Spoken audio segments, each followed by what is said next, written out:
लेकिन एक बात बताऊं आपको मैं, ब्रह्मभोज क्यों करवाया जाता है? यदि आपके घर में आकर के यदि कोई ब्राह्मण यदि आकर के भोजन करता है, समझना उस बात को, यदि आपके घर में आकर के यदि कोई ब्राह्मण भोजन करता है तो वो भोजन के साथ साथ आपकी दरिद्रता को भी चबा चबा करके खा जाता है। आपकी दरिद्रता नष्ट हो जाती है और आपको पुण्य की प्राप्ति होती है। तो ब्रह्मभोज इसलिए तो करवाया जाता था जिससे कि जीवात्मा तृप्त हो, और जीवात्मा तृप्त हो तो वो परमात्मा प्रसन्न हो।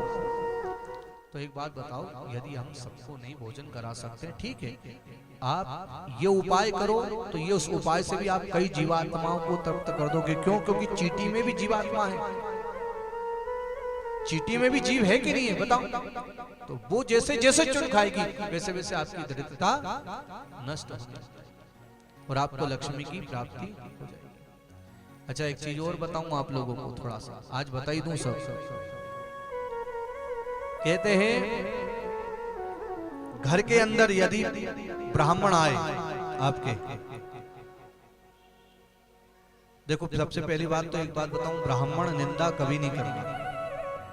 कोई सभी ब्राह्मण कभी निंदा नहीं करना किसी भी ब्राह्मण, क्योंकि ब्राह्मण सब वंदनीय हैं, पूजनीय हैं।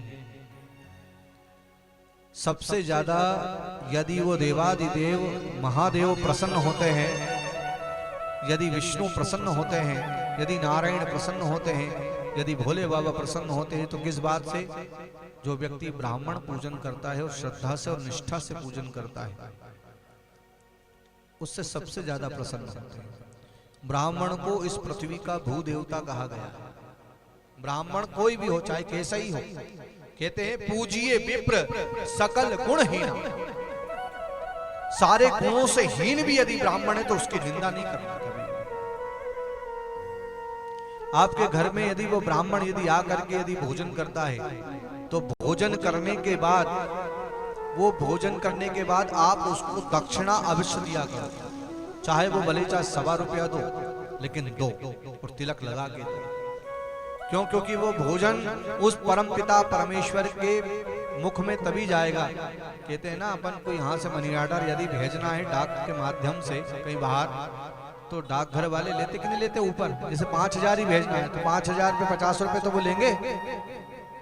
ऐसे ही यदि ये चुन भेजना है कहाँ? परमपिता परमेश्वर के, कहते हैं अग्नि की और ब्राह्मणों की, समझना, इन दोनों की उत्पत्ति कहां से बताई?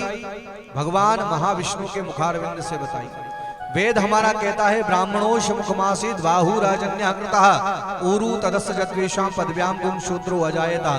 ब्राह्मणों की उत्पत्ति कहां से? भगवान विष्णु के मुख से बताई है। और अग्नि की उत्पत्ति भगवान विष्णु के मुख से, इन दोनों की उत्पत्ति भगवान विष्णु के मुख से।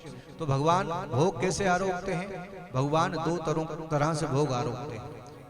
कैसे? एक तो अग्नि के माध्यम से, जब अपन यज्ञ में करते ना स्वाहा स्वाहा स्वाहा, स्वाहा में परमात्मा का मुंह खुलता है और हा में बंद हो जाता है, तो स्वाहा उतनी देर में अपन अग्नि के अंदर हव्य डालते हैं, ठीक है ना।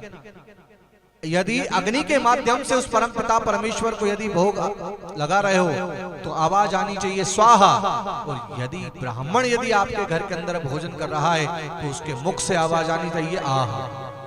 आज तो भाभी ने बहुत अच्छा भोजन बनाया।